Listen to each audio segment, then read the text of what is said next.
Et pourtant, l'invraisemblable frappe à notre porte. L'Espagne, contre toute attente, se dresse et claque la porte de l'Union européenne. Un choc pour tous ceux qui pensaient ce scénario réservé aux romans dystopiques. Pendant ce temps, la France patauge encore dans des chamailleries politiciennes et des débats budgétaires sans fin, comme coincés dans une boucle interminable. Pendant que certains ferment leurs frontières sans scier, d'autres continuent de débattre sur la couleur des rideaux dans une maison qui prend feu.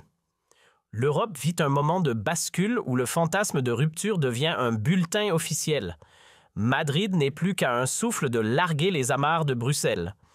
Un choc en cascade vient de secouer Bruxelles. L'annonce tombe brutale comme une déflagration politique qui n'épargne aucun recoin du vieux continent.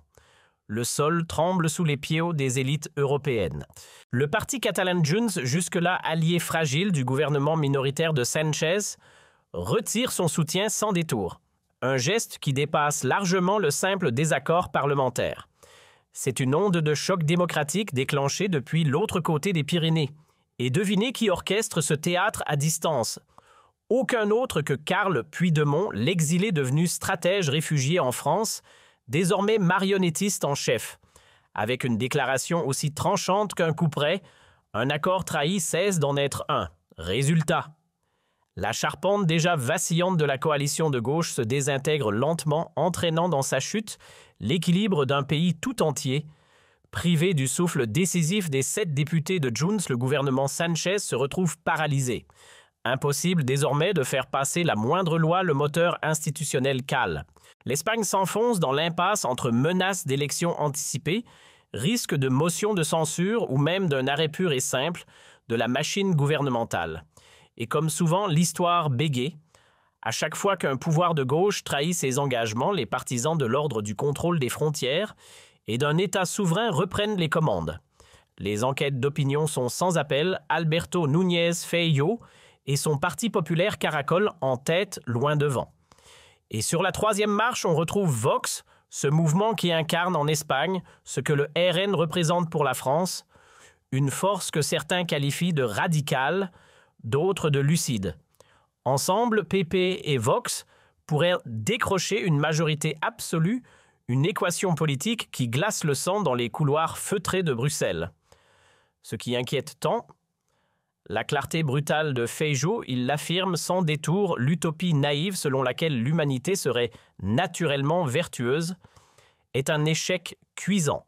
Alors même que les îles Baléares croulent sous une arrivée massive de migrants, Feijóo lui trace une ligne rouge sans ambiguïté.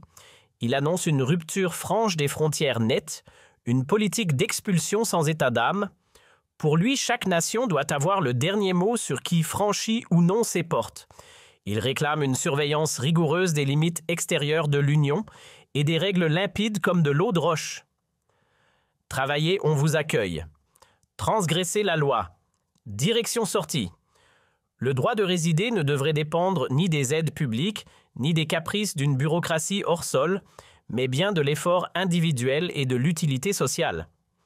Ce discours longtemps étouffé trouve un écho puissant dans une Europe qui en silence commence à le regretter, celui du bon sens, de la lucidité et d'un patriotisme assumé. Alors que l'Espagne tangue dangereusement vers la rupture à Bruxelles, c'est le vent de panique qui souffle dans les moquettes feutrées des institutions. Les couloirs de la Commission vibrent d'angoisse, rien que l'idée qu'un poids lourd de l'Union songe à lever l'ancre suffit à déclencher des sueurs froides chez les élites européennes. Ce qui n'était autrefois qu'un cauchemar de technocrates devient sous leurs yeux incrédules une perspective bien réelle. Une Espagne ancrée à droite résolument conservatrice suffirait à briser le fragile équilibre du continent. Et à Bruxelles, on le sait, si Madrid s'éclipse, c'est toute la façade européenne qui s'écroule comme un château de sable. Un départ espagnol serait le coup de grâce porté au projet européen tel qu'on l'a vendu pendant des décennies. Et voilà que l'inconcevable devient soudain presque banal. Pendant que le sud de l'Europe se fissure comme du plâtre humide, Ursula von der Leyen, elle continue son numéro de dirigeante planétaire. Une mise en scène digne d'un théâtre de marionnettes, sauf que le prix du billet est délirant, 5 000 € la seconde. Faites le calcul, 50 000 € envolés en un clin d'œil tout droit sortis des poches des contribuables français. Le gouffre financier se creuse et devinez quoi? Une large partie de cette descente aux enfers porte la signature d'un homme Emmanuel Macron. En 7 ans de règne, il aura alourdi la dette publique de plus de 300 milliards d'euros. Oui, 300 milliards. Et on ose encore parler de rigueur budgétaire. Mais qui va régler la facture des intérêts colossaux?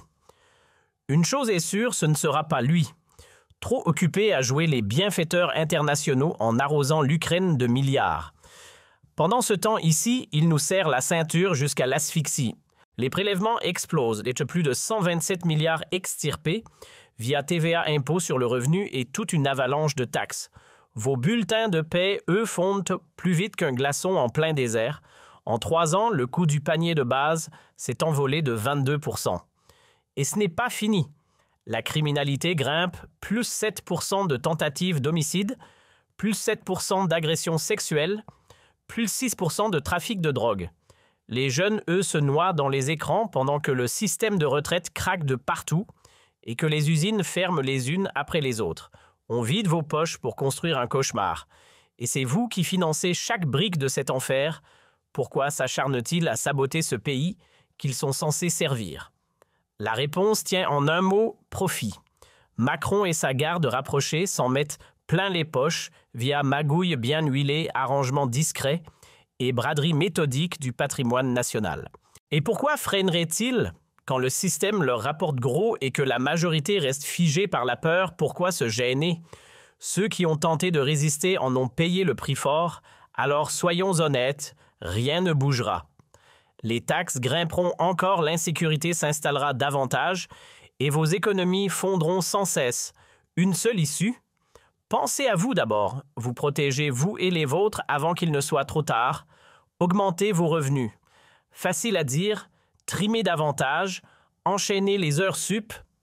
On connaît la chanson et son refrain, ça ne change rien. Cumulez un second boulot, vous êtes déjà épuisé, se risquer dans l'illégalité. Pourquoi faire finir en cellule? Hors de question. Il existe une alternative parfaitement légale, étonnamment simple, et que peu de gens connaissent encore. Dès ce soir, vous pouvez entamer votre émancipation face à un système qui ne vit que pour vous maintenir à genoux. Tout est déjà prêt dans un canal Telegram privé. Rejoignez-nous maintenant avant que la porte ne se referme. Sa dernière prouesse diplomatique. Un accord commercial signé avec Donald Trump qui inflige une taxe punitive de 15% aux industries européennes.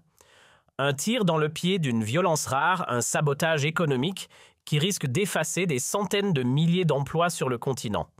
Aux yeux de Washington, l'Europe n'a plus le visage d'un partenaire, mais celui d'un vassal docile.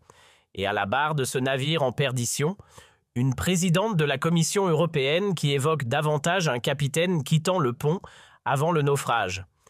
Il y a à peine quelques mois, elle échappait de peu à une motion de censure. Aujourd'hui, elle détient le triste record du leadership le plus chancelant de toute l'histoire de l'Union européenne. Et ce n'est pas qu'en Espagne que la tempête secoue les fondations.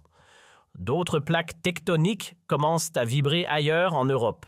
À Rome, Giorgia Meloni, première ministre italienne, prend la tête d'un front commun rassemblant 8 pays, parmi eux le Danemark, l'Autriche et la Pologne, et part à l'assaut d'une vieille institution intouchable, la Cour européenne des droits de l'homme. Son reproche est frontal, la CEDH bloquerait les expulsions de criminels étrangers, minant ainsi l'autorité des États souverains. Pour Meloni, l'heure n'est plus aux doctrines figées, l'Europe doit se doter de lois taillées pour affronter les défis d'aujourd'hui. Alors que certains pays prennent des décisions concrètes, la France, elle s'enlise dans l'éternelle valse des débats stériles. Ici, c'est l'immobilisme qui règne. Au sommet, la majorité présidentielle se crêpe le chignon, rivalité de portefeuille, querelle de projets, bataille d'ego. Pendant que la nation, elle s'effrite à vue d'œil, la confiance populaire, elle s'est évaporée. Un sondage Ipsos révèle que 35% des Français pensent que la politique migratoire d'Emmanuel Macron ne fera qu'empirer. Et pendant que les élites se chamaillent, le RN trace sa route. En Nouvelle-Aquitaine, il franchit un cap historique 40%. Un véritable séisme électoral dont les secousses se font déjà sentir jusqu'au mur feutré de Bruxelles. Ce qui se joue en Espagne agit comme un reflet glaçant pour le reste du continent. C'est la preuve vivante de ce qu'il advient lorsque les élites politiques tournent le dos à leur peuple et bradent leur souveraineté aux technocrates de Bruxelles. Aujourd'hui, les citoyens réclament de reprendre les rênes. Ils exigent des frontières sûres, une identité affirmée. Et ils sont désormais prêts à balayer les formations traditionnelles, tout comme les Espagnols, qui debout hurlent d'une seule voix « Trop c'est trop ». Le terme Spanexit dépasse désormais le cadre du simple slogan. C'est devenu l'étendard d'un réveil populaire à l'échelle européenne. Même en France, les certitudes d'hier commencent à vaciller. En plein cœur de l'Île-de-France, un ténor des Républicains ose, ce qui relevait du tabou absolu il y a encore quelques années, si le contenu d'une loi est bon qu'importe l'étiquette de celui qui la soutient. Le fameux front républicain, longtemps présenté comme un rempart, se fissure à vue d'œil. Le secrétaire général du parti lui-même admet que tenir le RN à l'écart ne l'a nullement affaibli, bien au contraire, cela n'a fait que le solidifier. Et une députée LR va encore plus loin, elle réclame publiquement qu'on reconnaisse au RN ses droits institutionnels commission vice-présidence, déjà pratiqués dans plusieurs régions. Rien de tout cela n'est dû au hasard. C'est une lame de fond, un basculement politique qui, né dans le sud, remonte désormais à vive allure vers le nord. Et pendant que la tempête gronde partout ailleurs, Emmanuel Macron lui tente désespérément de sauver les miettes de son capital politique. L'automne des grandes réformes, annoncé avec fracas, est disparu dans le brouillard. Les rangs de la majorité s'impatientent. En coulisses, certains avouent qu'avant 2026, il ne faudra pas espérer la moindre mesure concrète. Et comme si l'immobilisme ne suffisait pas, Bercy enfonce le clou, plusieurs centaines de milliers d'euros envolés dans des prestations photos et vidéos, pendant que des foyers n'arrivent même plus à chauffer leur maison. Résoudre les problèmes. Trop banal, mieux vaut mettre en scène l'illusion d'un gouvernement en action. Voilà leur nouvelle spécialité. La Cour des comptes tire la sonnette d'alarme. Bientôt, l'État français ne pourra même plus remplir ses fonctions vitales. Et quelle est la réponse de la gauche? Non pas des réformes audacieuses, mais une nouvelle pluie fiscale, hausse des droits de succession pression, renforcée sur le patrimoine, et encore plus de charges pour ceux qui tiennent ce pays à bout de bras. Par ce virage, le gouvernement renie l'un de ses engagements phares de campagne, pas d'augmentation d'impôts, et pendant que Macron et ses ministres palabrent dans les salons dorés, la réalité leur file entre les doigts, exactement comme ce qu'a vécu l'Espagne juste avant que la machine ne s'effondre. Les chiffres tombent froids et incontestables, le Rassemblement national caracole en tête, crédité de 27% des intentions de vote à l'échelle du pays. En face, Renaissance et ses partenaires peinent à dépasser les 24,5%. Dans le Sud, c'est un raz-de-marée 48%, une majorité absolue qui ne laisse place à aucun doute. Même l'idée d'interdire ce parti ne séduit pas. Seuls 35% y sont favorables, tandis que 44% s'y opposent clairement. Le message est limpide, les citoyens en ont assez d'être ignorés. Ils ne veulent plus de discours contre eux, ils réclament une parole qui les représente réellement. Ce qui se déroule en Espagne n'a rien d'un épisode isolé. C'est la pièce d'un vaste puzzle politique qui s'étend de Budapest à Rome en passant par Paris. Un souffle de retour aux racines, un réveil de la raison.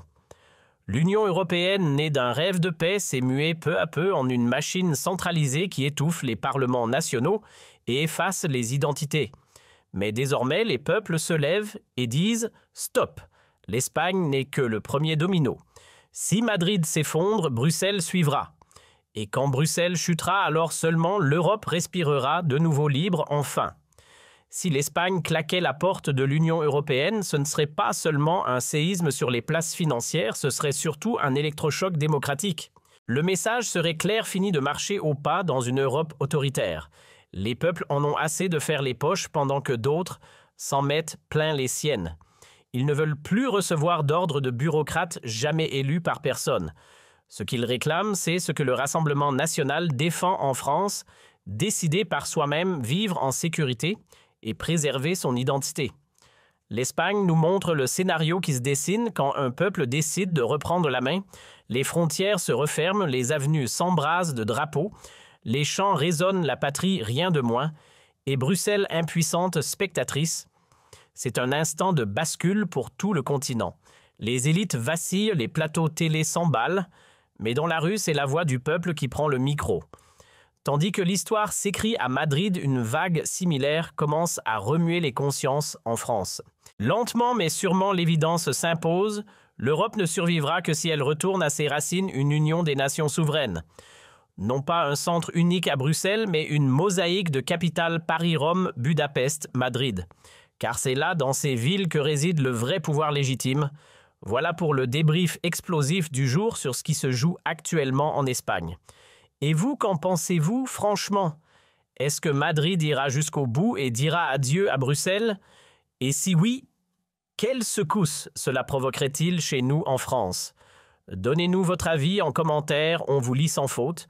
Si ce contenu vous a parlé, claquez un like, abonnez-vous sans hésiter et n'oubliez pas de cliquer sur la cloche. Ici, c'est le coin où l'on dévoile ce que les médias traditionnels préfèrent passer sous silence. Passer sous silence.